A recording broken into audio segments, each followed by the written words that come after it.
Alors nous venons avec bien sûr une vision claire de ce que nous voulons justement apporter en termes d'échanges culturels entre le Burkina Faso et la Fédération de Russie.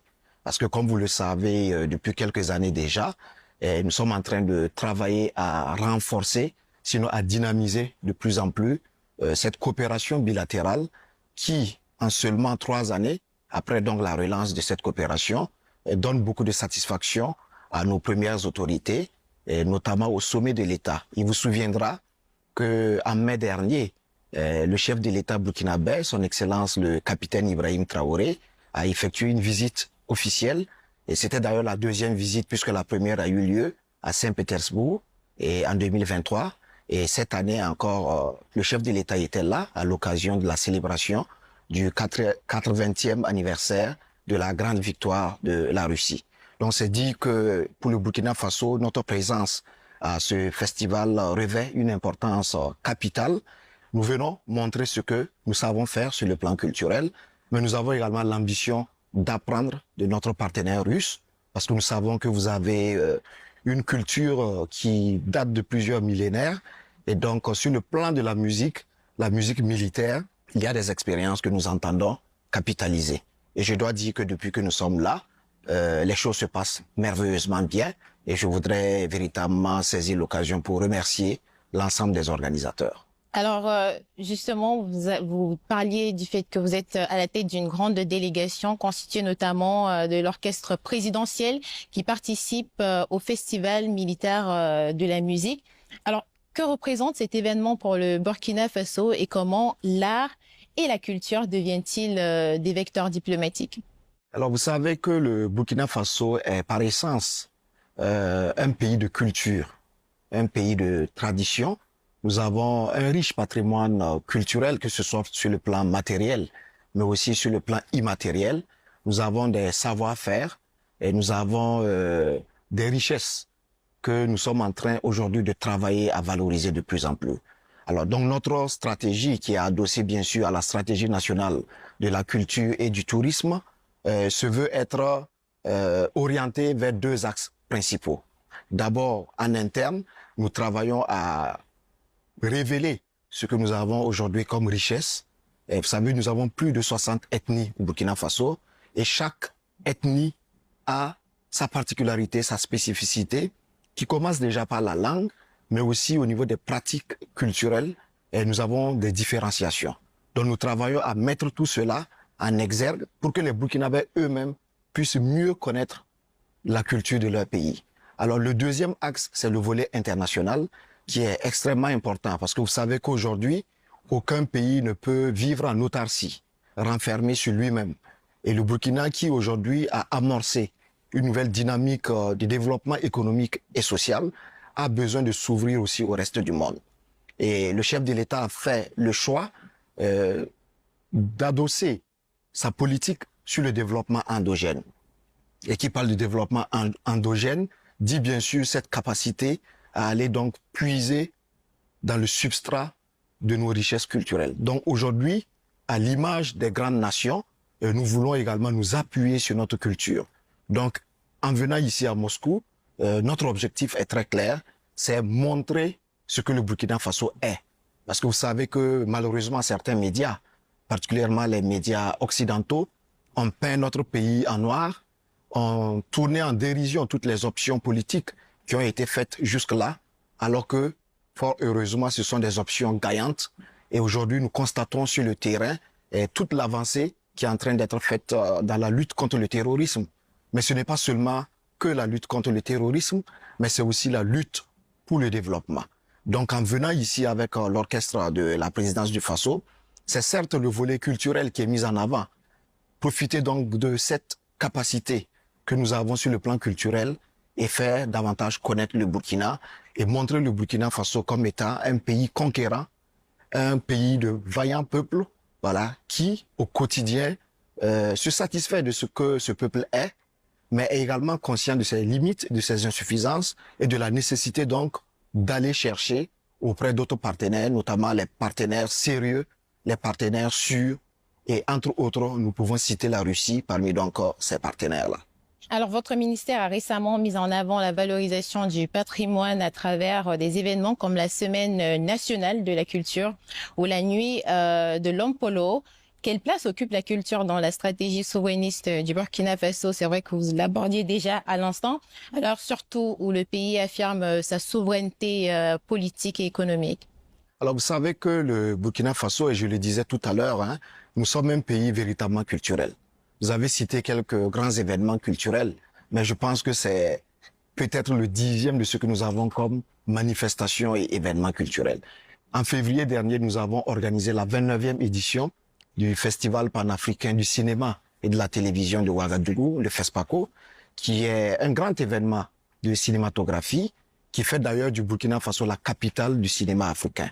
Nous avons une longue expérience en matière de production, mais aussi de coproduction avec certains partenaires qui ont permis, à travers donc le film burkinabé et de façon plus élargie le film africain, de montrer ce que véritablement l'Afrique est. Parce que pendant longtemps, les médias ont montré à la face du monde ce que l'Afrique n'est pas. Parce que les médias ont mis les projecteurs sur les dysfonctionnements, sur la famine, sur les guerres. Mais il n'y a pas seulement qu'en Afrique que la famine existe. Il n'y a pas seulement qu'en Afrique qu'il y a des guerres. La Russie a connu également des périodes extrêmement difficiles. Donc nous voulons que les médias puissent montrer ce que les peuples ont comme valeur. Pouvoir donc se révolter par rapport aux situations qui tournent assez mal et s'orienter résolument vers de meilleurs jours. Donc le cinéma africain a eu pour vocation véritablement de montrer à la face du monde ce que l'Afrique est. Et je pense que sur ce segment, le Burkina Faso, à travers de grands réalisateurs tels que Idrissa Ouedraogo, tels que Gaston Kaboré, et j'en passe, il y a bien d'autres réalisateurs et même de la jeune génération qui aujourd'hui travaillent véritablement à montrer la belle face du Burkina Faso, à montrer que nous sommes un peuple vaillant, un peuple véritablement intègre. Donc je parlais tantôt du FESPACO, il y a la Semaine nationale de la culture, dont la prochaine édition se tiendra du 25 avril au 2 mai 2026. Et d'ailleurs, des audiences que nous avons eues et des contacts établis ici à Moscou, nous sommes en train donc de travailler à pouvoir donc enregistrer la présence de la Russie à cette prochaine édition de la Semaine nationale de la culture en tant que pays invité spécial. Les échos, sinon les retours que nous avons sont déjà favorables et nous espérons véritablement compter la Russie parmi nos invités spéciaux à la prochaine édition de la Semaine nationale de la culture. Alors, pour revenir à votre question, je dirais que, en plus de ces grands événementiels, le chef de l'État a instruit le gouvernement qui a travaillé à instaurer ce que nous appelons le mois du patrimoine burkinabé. Cette année, au mois d'avril, nous avons célébré la 3e édition. Alors, il s'agit d'un mois durant lequel nous multiplions les initiatives pour faire connaître justement notre riche patrimoine culturel. Nous invitons les Burkinabés et les amis du Burkina Faso à fréquenter nos différents sites touristiques, nos lieux de mémoire, les différents musées qui existent, parce que nous en avons également un certain nombre. Il y a le musée national, mais dans les régions, vous avez des musées communaux ou des musées privés qui sont mis en place et qui permettent aux Burkinabés, aux amis du Burkina Faso, de découvrir ce que le Burkina Faso a été depuis sa création, mais aussi depuis les années de l'indépendance, où nous avons de très grandes réalisations. Donc, c'est dire que nous sommes véritablement un pays de culture.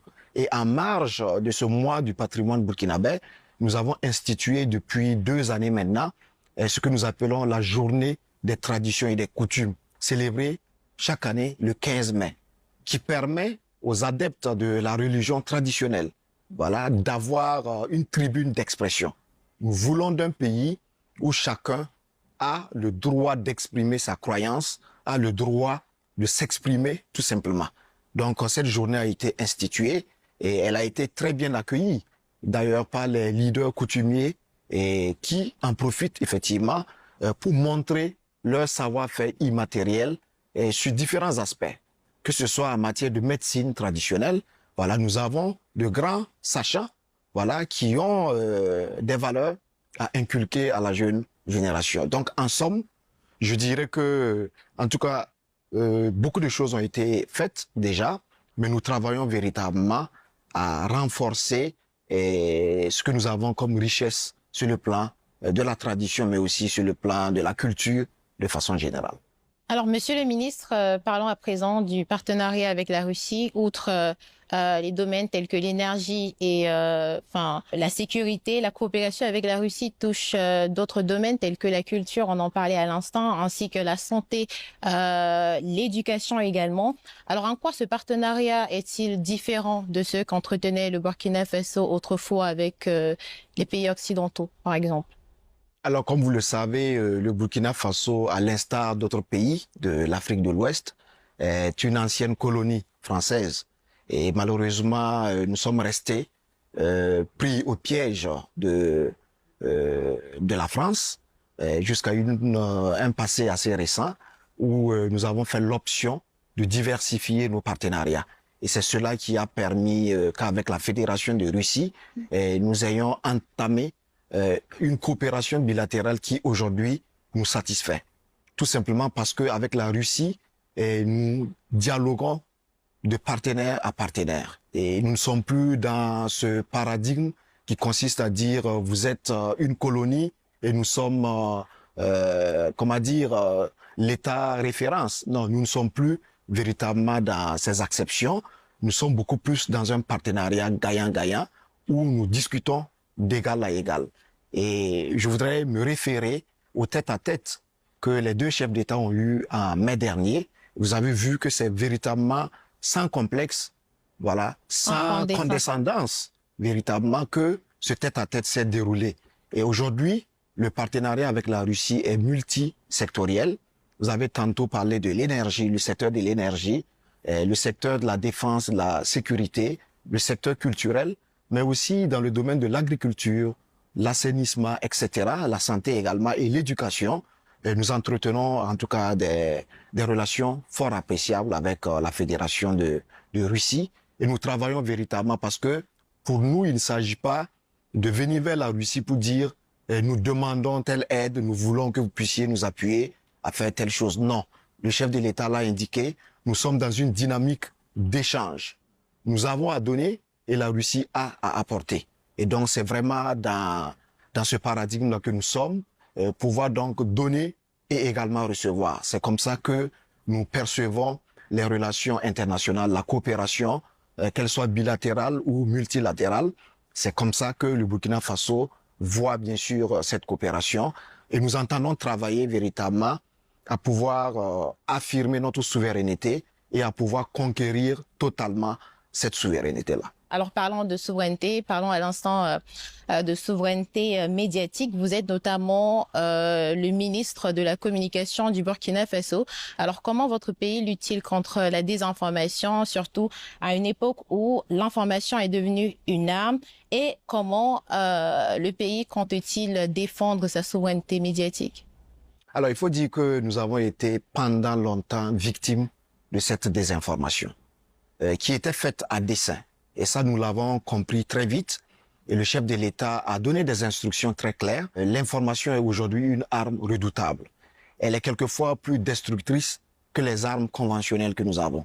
Alors, parce que cette information procède d'une transformation mentale et malheureusement, certains médias occidentaux qui étaient implantés dans nos pays pendant plusieurs années et avaient même réussi à s'imposer comme des références, ont montré véritablement leurs limites. Et nous l'avons compris, comme je l'ai indiqué. Je ne citerai pas nommément un média, mais nous avons travaillé effectivement à fermer tous ces médias qui faisaient que de la désinformation. Parce qu'aux premières heures, au moment où la lutte contre le terrorisme était véritablement à une phase très critique, nous avons enregistré des succès, mais qui n'ont jamais été présentés comme étant des succès. Et ces médias ont tout le temps communiqué sur les pertes que l'armée burkinabé a enregistrées. Vous savez, dans une guerre, on gagne, mais on perd également. Et dans la stratégie de communication de guerre, naturellement, et vous le savez mieux que nous, il y a des options stratégiques à faire. Donc, pendant que le gouvernement burkinabé communique à pouvoir donc galvaniser les troupes engagées au front, quand il y a à côté des médias qui rament à contre-courant, cela vient bien sûr saper tous les efforts. Et donc, nous avons travaillé à fermer ces médias. Et je répète, ça n'avait aucune aucun caractère de méchanceté, mais simplement que nous étions obligés de le faire parce que ces médias faisaient de la désinformation. Nous avons également vu que sur les réseaux sociaux, voilà, ces médias avaient des tentacules. Ils avaient des porte-voix, des porte-paroles qui animaient des pages sur les réseaux sociaux dont l'objectif était simplement de pouvoir déstabiliser le pouvoir central au niveau donc du Burkina Faso, mais aussi décourager les troupes engagées sur le front de la lutte pour la souveraineté. Et donc, c'est ainsi que, après les avoir fermés, nous avons mené également des actions de sensibilisation. Parce que nous avons des médias nationaux qui, eux aussi, n'avaient pas encore compris tout l'enjeu que la communication revêtait dans la lutte contre le terrorisme. Certains de nos médias ont voulu continuer à faire le journalisme tel qu'on leur a enseigné dans les écoles classiques de journalisme. Alors que quand on est en situation de crise, on ne peut pas faire le journalisme comme le journalisme en temps de paix. Il y a d'ailleurs ce qu'on appelle le journalisme de solution, qui est un concept nouveau et que nous avons travaillé bien sûr à enseigner à nos médias. Je pense que la plupart ont compris et beaucoup ont pris fait et cause pour leur pays. Parce qu'un média ne vaut que par le patriotisme qui anime ses premiers responsables, mais aussi les journalistes qui travaillent au sein d'encore de ces 10 médias. Donc aujourd'hui, nous sommes satisfaits, mais nous savons que la lutte ne fait que se poursuivre.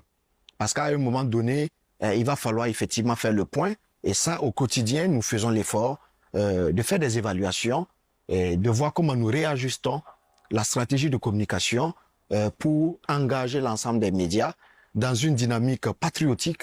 Voilà, parce qu'aujourd'hui, ce qui vaut, c'est communiquer, encourager les troupes, reconquérir le territoire et une fois que nous retrouvons un pays complètement, j'allais dire, assaini, nous pouvons à ce moment permettre à chacun de faire le journalisme tel qu'il l'entend. Mais quand on est en période de guerre, il n'y a pas autre option que de faire du journalisme de solution, de faire du journalisme patriotique. Alors, le Burkina Faso travaille également à développer son secteur touristique. Comment concilier la relance touristique et les réalités d'un pays parfois confronté au terrorisme, voilà. Dieu merci. Et c'est l'occasion pour moi de féliciter et de remercier l'ensemble des forces combattantes qui, depuis bientôt une dizaine d'années, faisaient face au terrorisme. Mais ces dernières années, nous avons noté une avancée fort appréciable. Aujourd'hui, le territoire est reconquis à près de 72,70%. Alors qu'il y a 2-3 ans de cela, nous étions à peine à 60%. Ça veut dire qu'il y a tout un travail qui a été fait. Et du coup, nous avons pu restaurer un certain nombre de sites touristiques et nous avons réinstallé les guides touristiques sur la plupart des sites. Et nous avons lancé le concept de la grande saison du tourisme interne. Parce que pour nous, il faut que nous puissions travailler à développer le tourisme interne, amener les Burkinabés à sortir de leur maison, à aller à la découverte de leur pays, à aller sur les différents sites touristiques. Et après, nous pourrions, sur la base donc de ces acquis-là, convaincre les amis du Burkina Faso et tous ceux qui visitent notre pays à aller justement sur les différents sites. Et c'est vraiment avec satisfaction que j'annonce ici que le tourisme a repris véritablement du poil de la bête. Et ces dernières années, nous constatons que ce soit nos musées ou nos différents sites touristiques, voilà, un peu partout sur l'ensemble du territoire, il y a un regain, voilà, en termes de fréquentation. Et le 17 mai dernier, nous avons inauguré, sous l'égide du chef de l'État, le mausolée dédié au capitaine Thomas Sankara et ses 12 compagnons qui ont été lâchement assassinés un certain 15 octobre 1987. Et le mausolée Thomas Sankara aujourd'hui est devenu une véritable attraction touristique au cœur de Ouagadougou. Mais je dois pouvoir dire que ce n'est pas seulement à Ouagadougou, mais aux alentours de Ouagadougou, vous avez des sites touristiques tels que le site de sculpture de Lango, situé à une trentaine de kilomètres de Ouagadougou. Vous avez le parc animalier de Zignaré où vous pouvez découvrir toute la faune, la diversité de la faune burkinabé. Dans la partie ouest, donc dans la zone de Bobo Dioulasso, de Banfora et également au niveau du Sahel, nous avons des sites touristiques tels que la mare de Oursi.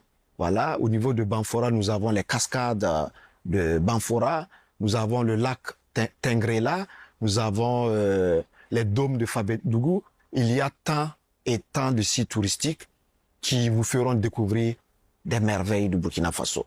Donc, pour me résumer, notre objectif, c'est véritablement de travailler à relancer le tourisme parce que nous sommes conscients du potentiel qui existe au niveau donc de ce secteur et de sa contribution au développement économique de notre pays. Alors, Monsieur le ministre, le 4 août dernier, vous avez rappelé que la révolution progressiste populaire actuelle s'inscrit dans la continuité de l'héritage de Thomas Sankara. Comment cet héritage inspire-t-il aujourd'hui les politiques publiques et le projet de société porté par le capitaine Ibrahim Traoré? Alors, le capitaine Ibrahim Traoré, président du Faso, chef de l'État, a inscrit sa vision dans la dynamique de celle de feu le capitaine Thomas Sankara, dont il s'inspire véritablement. Et Thomas Sankara, aujourd'hui, comme vous le savez, est une figure emblématique africaine, parce que Thomas Sankara n'appartient plus au Burkina Faso, il appartient à l'Afrique entière et il appartient du reste à l'ensemble du monde entier. Beaucoup de gens se reconnaissent en sa vision et aux idéaux dont il a fait la promotion de son vivant. Et aujourd'hui, le président Ibrahim Traoré a proclamé la révolution progressiste populaire qui s'inspire véritablement de la révolution démocratique et populaire qui a été promue et dirigée justement par le capitaine Thomas Sankara. Donc nous sommes dans cette dynamique de développement endogène, cette dynamique qui veut que nous puissions nous appuyer et compter sur nous-mêmes. Parce qu'aucun peuple ne s'est développé en comptant sur les autres. Donc nous voulons revenir à nous-mêmes, découvrir et mettre en exergue nos potentialités, notre savoir-faire et nous appuyer véritablement sur cela pour relancer le développement à tous les niveaux.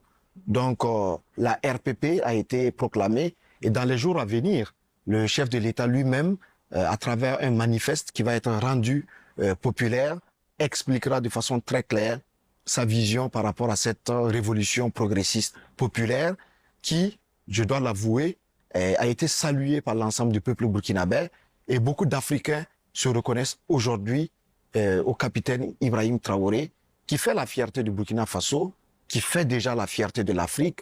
Ici en Russie, quand on découvre que vous êtes du Burkina Faso, la première question qu'on vous pose, comment se porte le capitaine Ibrahim Traoré? Et cela fait véritablement notre fierté.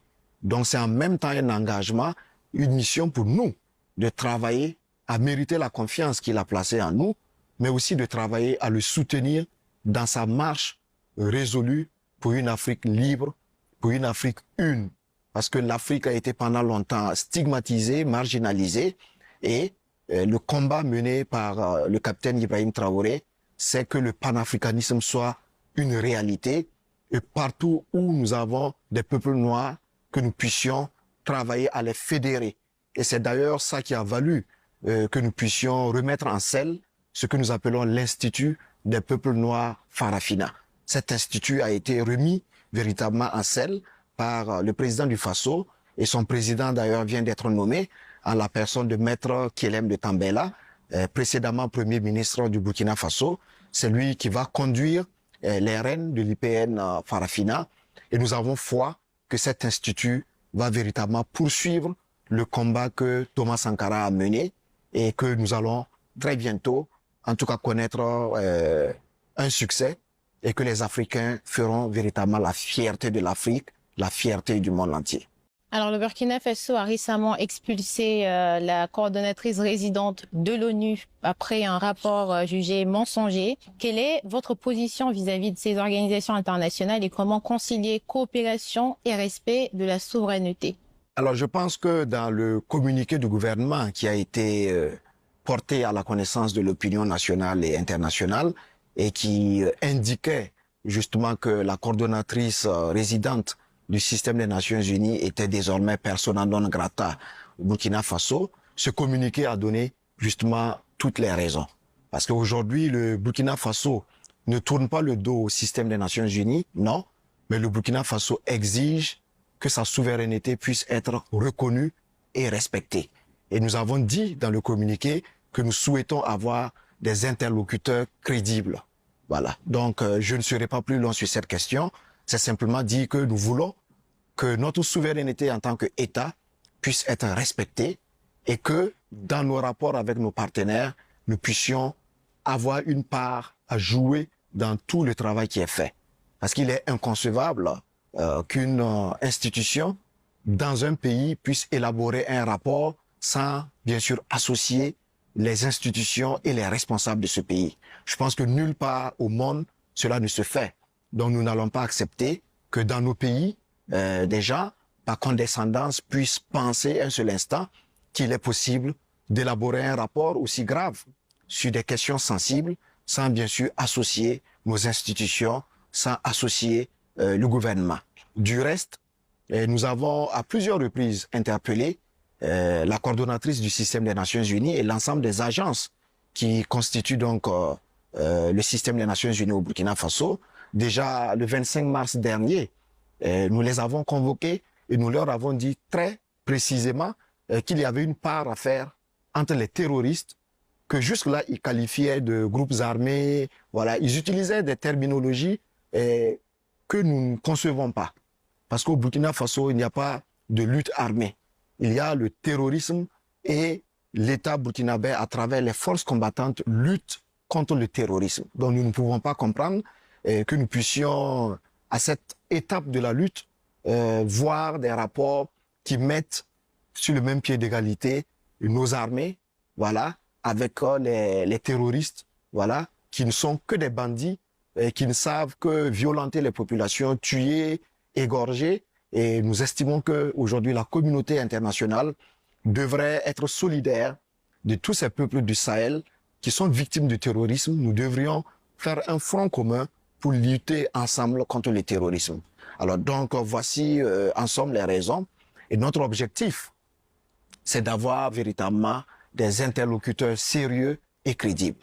Merci infiniment, Monsieur le ministre, et merci encore d'avoir donné suite à notre invitation.